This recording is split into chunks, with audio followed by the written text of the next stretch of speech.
Hello everyone.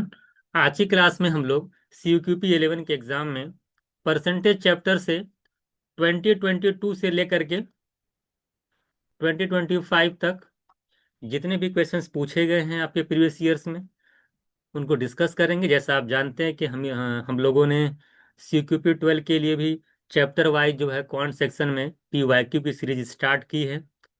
इसका की percentage है और जितने भी टॉपिक्स आपके सिलेबस में दे रखे हैं सारे टॉपिक्स के जो है टॉपिक के हम लोग जो है PYQ डिस्कस करेंगे, डिटेल सोल्यूशन में कर रहे हैं। तो सेम उसी तरीके से CUQP 11 के अंदर भी हम लोग जो भी चैप्टर क्वांट में दे रखे हैं आपके सिलेबस में हर एक चैप्टर का 2022 से लेकर 2025 तक आपको जो है लगातार क्लासेस मिलती रहेंगी PYQ की और भी डिटेल सोल्यूशन मिलेंगी। तो जो भी लोग CUQP 11 का फॉर्म डाले हैं उनके लिए ये क्लास बहुत ही इंपॉर्टेंट होने वाली है, क्योंकि आप जानते हैं कि CUQP 11 के अंदर CUT PG LLB का एग्ज़ाम होता है, MP MIR का भी होता है। इसमें बहुत सारे एग्ज़ाम CUQP 11 के थ्रू होते हैं। तो ये क्लास काफ़ी इंपॉर्टेंट होने वाली है, क्योंकि आप सारे जब PYQ आप देखेंगे तो आपको एक आइडिया भी लग जाएगा कि CUQP 11 में जो क्वांट सेक्शन का क्या वेटेज होता है CUQP 12 के कंपैरिजन में, है ना, कि कितने किस लेवल के क्वेश्चन आपको CUQP 11 के लिए पढ़ने चाहिए। तो बहुत सारी चीज़ें आपको PYQ भी देखने को मिल जाएंगी। तो जितने भी क्वेश्चंस आपके एग्जाम में आते हैं तो एक भी क्वेश्चंस ना छूटें, उसके लिए पूरे PYQ को देखिए। और उसके अलावा और भी आगे चीज़ बताऊंगा मैं कि आपको क्या करना है। तो ठीक है, फिर हम लोग चलते हैं, स्टार्ट करते हैं आज की क्लास। पहला क्वेश्चन देखिएगा, ये आपका CUQP 11 2023 शिफ्ट 1 का क्वेश्चन है। क्या कह रहा है आपसे?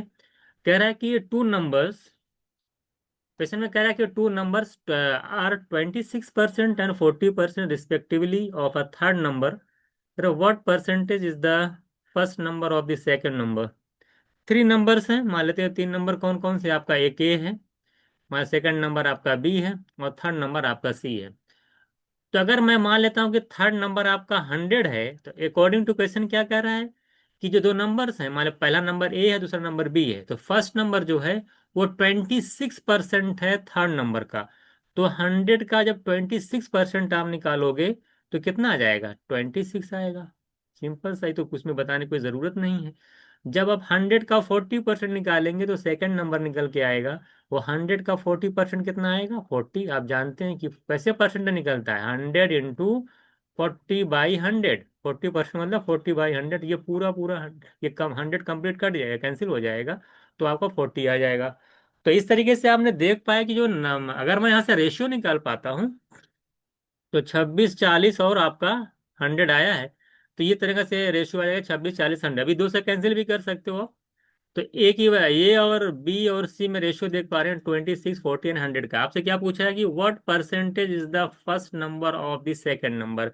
तो फर्स्ट नंबर जो है वो सेकंड नंबर का कितना परसेंट है, यही आपसे पूछा है। तो आप आसानी से इसको निकल लगा सकते हैं। तो फर्स्ट नंबर है कितना? 26।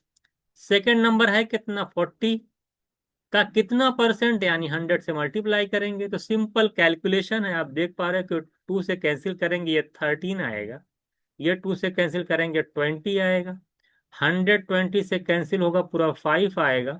13 × 5, देखिए यहाँ 13 बचा यहाँ 5, दोनों को मल्टीप्लाई करेंगे तो 65% आपका आंसर हो जाएगा। तो आप यहीं पे देख सकते थे, जैसे 26 देखे नीचे 40 ऊपर 26, 26 के अंदर 13 था, ये आंसर 13 का मल्टीपल होता। तो 13 के मल्टीपल को भी देख करके आप आंसर कर सकते थे। ये चार ऑप्शन में से सिर्फ जो है सेकंड ऑप्शन ही 13 का मल्टीपल है। तो इस तरह से आप कर सकते हैं, अगर सॉल्व करेंगे तो इस तरह से करेंगे। इजी क्वेश्चन है। तो CQP 11 में आप जानते हैं कि क्वांट से जो क्वेश्चन पूछे जाते हैं हमने एनालिसिस कर रखा है हमने। कभी 10 क्वेश्चन है, कभी 13 क्वेश्चन है, तो 12 से 13 क्वेश्चन आपके एग्जाम में आता है। तो 12 से 13 क्वेश्चन, एक भी क्वेश्चन आपका नहीं छूटेगा। बस में बहुत इजी क्वेश्चन आते हैं, बस थोड़ी सी आप प्रैक्टिस कर लीजिएगा। तो देखिए कितना आ गया आपका? 65%। आई होप आप क्वेश्चन को समझ गए होंगे। नेक्स्ट क्वेश्चन हम लोग देखते हैं क्या कह रहा है आपसे। आपसे देखिए ये जो ग्रैप वाला क्वेश्चन फिर आ गया। इस तरह के क्वेश्चंस आपके CUQP 12 के भी एग्जाम में आए हैं। तो जिन्होंने परसेंटेज की क्लास देखी है CUQP 12 में, तो उन्होंने उनको मालूम होगा कि इस तरह का क्वेश्चन CUQP 12 में भी पूछा था। ये आपका देखिए CUQP 11 2023 शिफ्ट 2 का क्वेश्चन है। क्या कह रहा है कि ये कह रहा है कि फ्रेश जो है ग्रेप्स है जिसमें 76% वाटर है, और ड्राई ग्रेप्स है जिसके अंदर जो है 20% वाटर है। तो एक आपका फ्रेश है क्या है आपका, एक फ्रेश है। और कॉन्सेप्ट मैंने उसमें भी बताया था, इसमें भी बताऊंगा मैं। एक फ्रेश हो गया, एक फ्रेश ग्रेप्स हो गया, और एक आपका ड्राई ग्रेप्स है। तो फ्रेश के अंदर कितना वाटर है? फ्रेश के अंदर वाटर है 76%। तो वाटर को माने डब्लू ले लेते हैं। देखिए दो चीजें होती हैं, ग्रेप्स में क्या होगा, वाटर होगा साथ साथ पल्प होगा। एक वाटर होगा और पल्प होगा। तो अगर 76% वाटर है, तो जाहिर सी बात है कि 20%, टोटल 100% होता है। तो 24% आपका क्या होगा इसके अंदर, पल्प होगा। ड्राई फ्रूट, अगर हम ड्राई ग्रेप्स की बात करें, अगर ड्राई ग्रेप्स के अंदर 20% वाटर, ड्राई की अगर बात करें, यहाँ पे वाटर और पल्प की अगर हम देखें परसेंटेज कितनी है, तो ड्राई के अंदर 20% वाटर है। तो जाहिर सी बात, उसके अंदर जो पल्प की क्वांटिटी होगी वो 80% होगी। इसमें कॉन्सेप्ट क्या लगता है, इसमें कॉन्सेप्ट थोड़ा एक बार समझ लीजिए क्या होता है। इसमें कॉन्सेप्ट ये होता है कि जो पल्प की क्वांटिटी है, ये जो पल्प है ना, इसकी जो क्वांटिटी है वो चेंज नहीं होती। वो क्या होती है, नहीं, परसेंटेज बदल सकता है। अगर कोई चीज फ्रेश से ड्राई हो जाए तो पल्प की क्वांटिटी नहीं बदलेगी, पल्प का परसेंटेज बदल सकता है। जैसे यहाँ पे पल्प की परसेंटेज 24% है, यहाँ पे 80% हो गया है। लेकिन फ्रेश फ्रूट के अंदर जो पल्प की क्वांटिटी होगी वही क्वांटिटी ड्राई फ्रूट के अंदर भी पल्प की क्वांटिटी होगी। यही इसका कॉन्सेप्ट है। आई थिंक कॉन्सेप्ट कॉन्सेप्ट आप समझ गए होंगे। तो कह रहा है अगर 100 kg फ्रेश फ्रूट का कितनी क्वांटिटी दे रखा है, 100 kg। अगर आपका 100 kg फ्रेश फ्रूट होगा, ग्रेप्स होगा, तो उसके अंदर वाटर कितना होगा, वाटर दे रखा है 76%। तो 100 kg का जब 76% निकालेंगे तो 100 से 100 कैंसिल आ जाएगा, यानी 76 kg आपका क्या आ जाएगा, आपका वाटर आ जाएगा। और 100 का जब 24% निकालेंगे तो 24 kg आपका पल्प आएगा। और तो यहाँ पर जो पल्प का परसेंटेज दे रखा है 80% है। और पल्प की मैंने बोला कि क्वांटिटी बदलेगी नहीं फ्रेश से ड्राई होने में। और पल्प की क्वांटिटी कितनी यहाँ पे आई है, 24 kg। और ड्राई में पल्प का परसेंटेज 80% है। तो यानी कि 80% की वैल्यू को मैं डायरेक्ट इक्वेट कर सकता हूँ 24 kg के। तो अगर 80% की वैल्यू 24 है, तो 100% की वैल्यू क्या होगी, यही आपको निकालना था। कितना केजी आपको, 100 kg अगर फ्रेश फ्रूट है तो उससे कितना केजी आपका ड्राई फ्रूट मिलेगा। How much dry fruit grapes can be obtain from 100 kg of fresh grapes. तो यहाँ से 100% की लोग निकालेंगे तो सिंपल है कैलकुलेशन, 8 0 0 कैंसिल कर लेना। 8 से इसको कैंसिल करेंगे तो 3 आ जाएगा। यानी 1 यूनिट की वैल्यू मेरी 3 आ गई। यहाँ पे 10 बचा है, तो 10 यूनिट की वैल्यू कितनी हो जाएगी, 10 × 3 करेंगे 30। ये पूरा मैंने डिटेल्स में आपको बताया, लेकिन जब आप एग्जाम हॉल में जाएंगे तो आपको बस इतना ही लिखना। जब कॉन्सेप्ट ये वाली चीज आपको पता है तो ओरली क्वेश्चन हो जाता है। अरे यार, जब हमें पता है कि पल्प बदलेगा नहीं, 100 अगर 100 kg फ्रेश है फ्रूट है तो उसमें पल्प कितना होगा, अगर 76% वाटर है तो 24 यानी 24% पल्प होगा। 100 का 24% करेंगे 24। तो मैं बोलूंगा पल्प की क्वांटिटी तो ड्राई फ्रूट में भी उतनी होगी। और ड्राई फ्रूट, ड्राई ग्रेप्स में देख पा रहे हैं 80% पल्प है। तो डायरेक्ट जब एग्जाम हॉल में जाएंगे तो 80% इक्वल्स टू 24, यहां से स्टार्ट होना चाहिए कैलकुलेशन। और ओरली आपका आंसर आ जाना चाहिए 100% इक्वल्स टू 30 kg। ये बस इतना लिखना होगा। एग्जाम ओरिएंटेड सोल्यूशन ये होता है। और ये मैंने आपको डिटेल में पूरा सोल्यूशन आपको बताया। तो आई थिंक ये वाला क्वेश्चन भी आप अच्छे से समझ गए होंगे। अब हम लोग चलते हैं नेक्स्ट क्वेश्चन पे। देखिए क्या कह रहा है आपसे, कह रहा है इन क्लास 60 स्टूडेंट्स, कह रहा है जिसमें 70% स्टूडेंट कह रहा है पास इन मैथमेटिक्स और 60% पास इन इंग्लिश में। इसमें देखिए एक फॉर्मूला होता है, आपने पढ़ा होगा कि एन, है ना, ए यूनियन अगर बी करेंगे तो आप पढ़ जानते हैं। हालांकि मैं बोलूंगा इसका इस्तेमाल करने की जरूरत भी नहीं है, लेकिन मैं लिख देता हूं n × बी और माइनस एन इंटरसेक्शन बी। जब आप एन डायग्राम पढ़ेंगे उसमें देखिए एक चीज होती है ना इस तरह से, इवेंट डायग्राम अगर आप पढ़े होंगे, अभी मैं क्वेश्चन समझाता हूँ आपको अच्छे से। आप देखेंगे इस तरह से होता है, अगर दो की हम कंपैरिजन करें तो इस तरह से होता है। देखिए ये वाला पार्ट जो होता है ना, देखिए ये जो होता है कॉमन, यही आपका होता है n union A intersection B, यानी दोनों में कितने पास हुए हैं। ठीक है, ये ए और बी, कम से कम ए और बी कॉमन होता है ना, इसमें ए और बी यूनियन में क्या होता है, कॉमन भी रहता है और ए बी वाला भी रहता है। तो ये तो फॉर्मूला होता है, n in B equals to n A plus n B minus n intersection B. Question में क्या कह रहा है आपसे, क्वेश्चन आपका एक लाइन का है, कह रहा है कि मैथमेटिक्स में 70% पास हुए हैं, और और इंग्लिश में कह रहा है कि 60% पास। अगर मैं फॉर्मूले से सॉल्व करूंगा, देखिए एन एन इंटरसेक्शन यानी कॉमन का आपको निकालना, क्वेश्चन में क्या कह रहा है कि दोनों में कितने पास हुए, ये वाला निकालना है। तो अगर इसको इधर लेके आऊंगा, हालांकि मैं अभी समझाऊंगा कि सब करने की जरूरत आपको नहीं है, बस लिख दे रहा हूं मैं। तो आप क्या लिखते हैं फॉर्मूले में, n A plus n B minus n A union B. अब देखिए आपसे पूछे दोनों में कितने पास हुए, तो पहले में पहला सब्जेक्ट क्या था आपका, मैथमेटिक्स, 70%, यानी एन ए की वैल्यू दे रखी है 70%। इसी तरीके से एन बी है, दूसरा सब्जेक्ट आपका इंग्लिश था, उसमें कितने पास हुए थे, 60%। ये 60 लिख दिया मैंने, परसेंट भी लिखा, मत लिखो कोई दिक्कत नहीं, हमारे साथ लिख ही देते हैं। और माइनस एन यूनिट बी, ये n A union B, A union B क्या कहलाता है, कि कुल मिलाकर कितने हैं, कुल मिलाकर आपका कितना परसेंट होता है, 100% होता है। कॉमन वाला भी कुल मिलाकर के तो 100% ये हो गया। तो आप देख पा रहे हैं 70 60 ऐड करेंगे, 130 में से 100 निकालेंगे, तो 30% आपका आंसर आ जाना चाहिए। हालांकि एग्जाम में इस तरह से सोल्यूशन करके आपको नहीं आना है, एग्जाम हॉल में कैसे करना है आप देखिएगा। जैसे आपने कहा कि 70% पास हैं, तो 70% मान लो ये हो गया, और 60% पास है बोला इंग्लिश में। तो कुल मिला के जब मैं ऐड कर रहा हूँ तो मैं देख रहा हूँ कि 130% हो जा रहा है, 70% प्लस 60% मिला के 130%।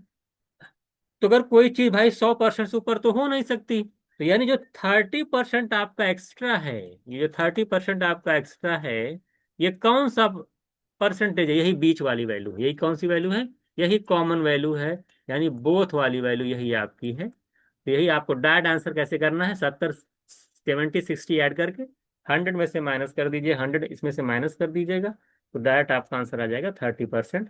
तो एग्जाम में जब जाइएगा तो ये वाला सोल्यूशन करिएगा, 70 प्लस 60 130, 130 माइनस 100 इक्वल्स टू 30%। बाकी यही चीज देखिए, यही वाली चीज यहाँ से इसी फॉर्मूले से ये वाली चीज आई है। ऊपर मैंने आपको कंसेप्चुअली बताया, थ्योरेटिकली आता कैसे है, और एग्जाम में आपको कैसे करना है, दोनों चीजें मैंने आपको यहाँ पे बता दी है। इसका आंसर कितना आ जाएगा आपका, 30%। क्वेश्चन नंबर 4 देखिए क्या कह रहा है, कह रहा है कि 1000 जो आपके हैं इनहेबिटेंट हैं ऑफ टाउन, जिसमें से 60% कह रहा है मेल हैं, जिसमें से 60% मेल हैं, उसमें से 20% लिटरेट हैं, और कह रहा है कि ओवरऑल जो आपके हैं वो 25% लिटरेट हैं। तो बताना है कि फीमेल का लिटरेट परसेंटेज कितना होगा, लिटरेट परसेंटेज कितना है, मतलब पढ़ी हुई जो लिखी महिलाएं जो हैं कितने परसेंट है, ये आपसे पूछा है। तो इस तरह से जो कॉन्सेप्ट होता है, इसमें अगर एलिगेशन आप लगाते हो तो बहुत आसानी से क्वेश्चन सॉल्व हो जाएगा। एलिगेशन कैसे लग सकता है, इसमें बिल्कुल लग सकता है। आपको अगर कह रहा है कि 60% मेल है, तो यानी 40% फीमेल हो गई। भाई हमें अगर नंबर्स देखा जाए, हमको अगर अगर आप एलिगेशन का कॉन्सेप्ट पढ़े हैं तो यहाँ पे नीचे क्या आता है, नंबर्स, क्वांटिटी आती है ना। तो मेल का अगर 60% है तो फीमेल कितनी है, 40%। भाई मेल 60%, फीमेल 40%। ये दे दिया है। मेल का दे रखा है कि लिटरेट परसेंटेज दे रखा है, देखिए उसमें लिखा 20%, मेल कितने पढ़े लिखे हैं वो आप दे रखा है, लिटरेट परसेंट 20%। फीमेल का नहीं पता है, और ओवरऑल कितना परसेंट लिटरेट है ये दे रखा है। तो क्या इसमें एलिगेशन नहीं लग जाएगा, इसका लिटरेट परसेंट, इसका नहीं पता, टोटल पता, नंबर्स पता है, ऐसे तो एलिगेशन लगता है। तो यहाँ से हम आसानी से अगर सॉल्व करते हैं, देखिए परसेंटेज कैंसिल होगा, जीरो से जीरो कैंसिल होगा। अगर मैं रेशियो निकालूंगा यहाँ से 60 40 का, तो आप देख पा रहे हैं कि 3:2 आ जाएगा, कितना आ जाएगा, 3:2। अब आप देख पा रहे हैं यहाँ से अगर आप एलिगेशन लगाते हो, देखिए ये और ये यहाँ जाएगा, और ये यहाँ जाएगा। देखिए 20% और 25% का डिफरेंस यहाँ आएगा, तो 25 20 का डिफरेंस 5% होगा। यहाँ पे वैल्यू कितनी दे रखी है, 2, यानी 2 की वैल्यू आएगी। 25 और 20 का डिफरेंस निकालेंगे तो 5%। 2 यूनिट की अगर 5% है तो 1 यूनिट की वैल्यू यहाँ से कितनी आ जाएगी, 2.5%। तो अगर मैं 3 यूनिट किलो निकालूं कि कितनी होगी, तो आप क्या बोलोगे सर, 1 यूनिट के 2.5 है, तो 3 की जगह कितना आ जाएगा, 3 इंटू 2.5 करेंगे तो हमारा आ जाएगा 7.5। तो 7.5% मेरा यहाँ पे आ जाएगा। ये एलिगेशन अगर आप पढ़े हैं तो आसानी से चीज को समझ पा रहे होंगे। कॉन्सेप्ट क्या कहता है एलिगेशन का? अगर एवरेज की वैल्यू, अगर ये वाली जो बीच वाली वैल्यू है, इसमें से देखा जाता है ऊपर वाले में से कि अगर उसमें से कोई वैल्यू एवरेज से कम है, जैसे यहाँ पे 20 जो है 25 से कम है, तो यहाँ पे जो वैल्यू आएगी वो 25 से ज्यादा आएगी। तो यानी ये वाली वैल्यू जो आपने 3 के नीचे निकाला है, 3 यूनिट की वैल्यू 7.5%, इसमें हम 25 में इसको ऐड करें या माइनस करें, ये कैसे डिसाइड होगा? ये डिसाइड होगा इन दोनों में से एक वैल्यू गिवन होगी, उसको कंपेयर करेंगे एवरेज से। जैसे यहाँ पे एक वैल्यू मेल वाली दे रखी थी 20%, उसका हमने कंपेरिजन किया किससे? एवरेज से। ये बीच वाली वैल्यू को बोलते हैं एवरेज वैल्यू। तो आप देख पा रहे हैं ये वाली वैल्यू जो ऊपर है वो एवरेज से कम है। इसका मतलब ये है कि ये वाली जो फीमेल की वैल्यू आएगी वो एवरेज से ज्यादा आएगी। यानी कि 7.5% को 25 में ऐड करना पड़ेगा। तो ऐड जब करेंगे 25% 7.5, तो 32.5% आपका आंसर हो जाएगा। ये तो आपका एलिगेशन से आप लगाएंगे, इस तरह से क्वेश्चन लग जाएगा। अगर आप चाहते हैं कि सर एलिगेशन हमने को नहीं आ रहा तो मैं कैसे लगाऊंगा, तो मैं उसे भी लगा, इसमें 1000 का कहीं यूज भी नहीं होगा, डायरेक्ट आपका आंसर आ जाएगा। तो अगर वैसे लगाएंगे तो 1000 का आपको यूज करना, क्योंकि टोटल पॉपुलेशन आपकी 1000 है, तो उसमें से 60% मेल है। ऐसे दूसरा मेथड बता दे रहा हूं मैं। अगर 1000 है उसमें 60% मेल है, तो 60%, 1000 का 60% कितना होता है? 600 मेल हो गया, तो फीमेल कितनी हो गई? 400, टोटल मिला के 1000 है। अब इस 600 में से आप देख पा रहे हो कि 20% कितने हैं? लिटरेट है मेल, कितने तो 600 का 20% निकालेंगे, कितना जाएगा? 120। तो 120 तो ये लिटरेट हो गए मेल। अब टोटल कितना परसेंट लिटरेट है? 25%। तो 1000 का जो 25% निकालेंगे तो कितना आएगा? 250। तो 250 कुल मिलाकर के लिटरेट है, जिसमें से 120 अगर मेल लिटरेट है तो टोटल 250 है। तो फीमेल लिटरेट कितनी हो जाएंगी? आप बोलोगे सर 130। भाई 250 में से अगर 120 पढ़े लिखे मेल हैं तो पढ़ी लिखी महिलाएं कितनी है? 130। तो कह रहा कितनी तो महिलाओं का लिटरेट परसेंटेज निकालना था फीमेल का, तो 130 आपकी लिटरेट है, टोटल है कितनी? 400। तो कितने परसेंट हो जाएगी? निकलना ही है, आप ऐसे ही निकाल लो। तो डबल जीरो से डबल जीरो कैंसिल होगा, 130 को 4 से डिवाइड करोगे तो 32.5% होगा। तो यहाँ से निकाल सकते हो। सेकंड मेथड हो गया, मैंने एलिगेशन मेथड बता दिया। आई थिंक आपको सारी चीजें अच्छे से क्लियर हो रही होंगी। ये क्वेश्चन नंबर 4 था आपका, CQP 11 2024 में पूछा गया क्वेश्चन था। तो इसी तरीके से परसेंटेज से आपके क्वेश्चंस आते हैं। नेक्स्ट क्वेश्चन देखिए क्या कह रहा। ये जो क्वेश्चन पूछा गया है आपका, ये CQP 11 2025 में पूछा गया है। ऐसा ही क्वेश्चन आपका CQP 12 में पूछा गया था। क्या कह रहा है आपसे? कह रहा है कि ए जो है बी से 50% ज्यादा है, कंपैरिजन कर लीजिए। कह रहा है ए की बात कर रहा है, और बी की बात कर रहा है, और सी की बात कर रहा है। कह रहा है ए बी से 50% ज्यादा है, और बी जो है सी से 25% लेस है। तो अगर मैं कहूं कि सी 100 है तो बी से 25% लेस होगा, यानी 75 होगा। और ए बी से 50% ज्यादा है, तो 75 से 50% का मतलब क्या? 50% मतलब हाफ। तो 75 से 75 का हाफ ज्यादा है, तो यानी 75 में का हाफ निकालेंगे, कितना आएगा? 75 को 2 से डिवाइड करेंगे तो 37.5। तो 37.5 मोर है ए किससे? बी से। तो अगर बी 75 है तो ए कितना होगा? ए हो जाएगा भाई, बी 75 है और इससे 50%, 75 का 50% का मतलब 37.5 ज्यादा, मतलब प्लस। यानी ए वाली वैल्यू आपकी एक ही होगी। तो 75 में 37.5 ऐड करेंगे तो 112.5 आ जाएगा। आपसे ए और सी का रेशियो पूछा था, तो आप, मैंने बताया था कि ए सी का रेशियो निकालेंगे। तो आप देख रहे हैं ए जो है ना, ये 9 का मल्टीपल है। देखिए 5 2 7 1 8 1 9, यानी 5 2 7 प्लस ये 9 का मल्टीपल है। तो यानी आंसर में जो रेशियो आएगा उसमें ए की जो वैल्यू होगी वो 9 होगी। तो आपको इससे आगे सॉल्व ही नहीं करना था, 9 आपको सिर्फ यहाँ पे दिखाई दे रहा है, ये आपका आंसर हो जाता। क्योंकि ए वाला जो वैल्यू है इसमें 9 बाइल्ड है, ये 9 का मल्टीपल है। तो 9 के मल्टीपल को रेशियो में ए में देख करके आप आंसर कर सकते थे। तो ऐसे अगर आप 100 आगे बढ़, अगर मान नहीं सर हमको तो नहीं पता 9 का मल्टीपल, तब कैसे करेंगे? तब भी आप इजीली कर सकते हो। देखिए 112.5 यहाँ 100 है, आप क्या करो ना 2 से मल्टीप्लाई कर दो, जिससे कि डेसिमल हट जाए।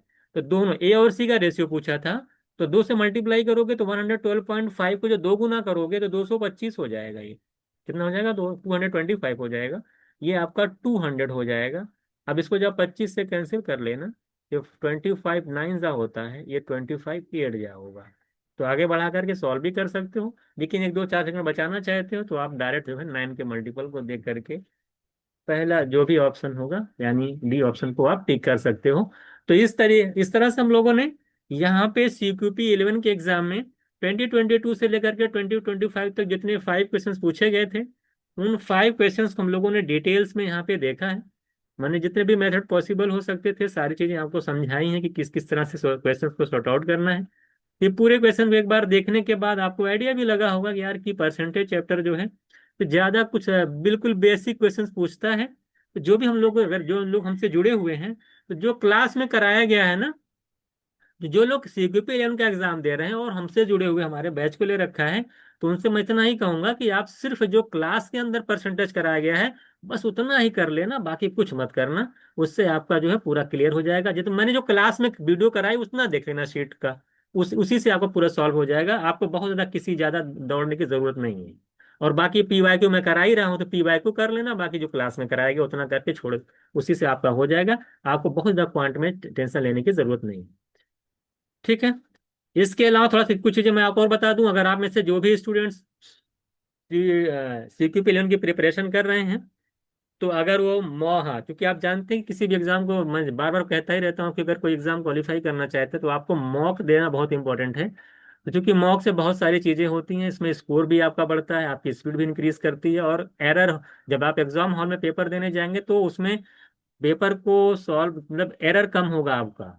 वो जो गलतियां करते हैं वो गलतियां जो है मॉक के थ्रू ही आपकी सुधरती हैं। तो उसके लिए आप जो हम लोगों का 420 फुल लेंथ मॉक है, यहाँ पर 95 सेक्शनल टेस्ट दे रखा है, लेकिन अब हमने सेक्शनल टेस्ट में इंक्रीज कर दिया है। तो आपको 20 फुल लेंथ मॉक और 95 प्लस सेक्शनल टेस्ट यहाँ पे मिल जाएंगे। इसको आप CQP 12, इसको आप जो है अभी कॉन्सेप्ट की वेबसाइट और ऐप से आप इस मॉक को परचेज कर सकते हैं। इसके अलावा अगर आप और भी क्वेश्चंस की प्रैक्टिस करना चाहते हैं तो हमारी ये बुक है, उसके थ्रू आप प्रैक्टिस कर सकते हो। उसमें सारे जो क्वेश्चंस दे रखे हैं वो NTA के पैटर्न पे बेस्ड हैं। जो जो आपके PYQ के क्वेश्चंस आपके एग्जाम में आए हुए हैं, तो उन्हीं क्वेश्चंस को ध्यान में रख करके ये आपकी ई बुक बनाई गई है। तो इस ई बुक के थ्रू आप अच्छी खासी आपकी प्रैक्टिस हो जाएगी। तो इसको आप परचेज करके जो है अभी कॉन्सेप्ट की वेबसाइट या ऐप से आप ले सकते हो, वहां से अच्छे से आपकी प्रैक्टिस हो जाएगी। इसके अलावा जो भी स्टूडेंट जिनका कॉन्सेप्ट अभी नहीं क्लियर है और वो CQP 11 की प्रिपरेशन कर रहे हैं, उनका क्वांट वगैरह रीजनिंग या किसी में कुछ डाउट है, और उनकी थोड़ा से ज़्यादा कॉन्सेप्चुअल क्लियर नहीं है, तो हमारे बैच को परचेज कर सकते हैं। वहाँ पे मैंने बहुत अच्छे से कॉन्सेप्ट को बता रखा है, एक एक चैप्टर में जो क्वेश्चन कैसे आपको क्वेश्चन को सॉर्ट आउट करना है कम टाइम के अंदर, सारे कॉन्सेप्ट वहाँ पे बताए गए हैं। वहाँ पे क्लास में क्वेश्चंस भी कराए गए हैं, इसके अलावा वहाँ पर सारे PYQ भी कराए गए हैं। तो वहाँ इस बैच के थ्रू आपकी जो है प्रैक्टिस भी हो जाएगी, साथ ही साथ पूरा कॉन्सेप्ट भी क्लियर हो जाएगा। तो अभी भी आपके एग्जाम में काफी डेज है, तो आप अभी अगर आप टेंशन ना आपको टेंशन लेने की जरूरत नहीं है। अगर आपका कॉन्सेप्ट क्लियर नहीं तो आप इस बैच के थ्रू जो है आसानी से पूरी तैयारी कर सकते हैं। तो आप इस बैच को भी जो है अभी कॉन्सेप्ट की वेबसाइट ऐप से ले सकते हो। ये चीजें हमको आपको बतानी थी। तो ठीक है, हम लोग नेक्स्ट क्लास में एक और PYQ के साथ मिलेंगे। ठीक है फिर।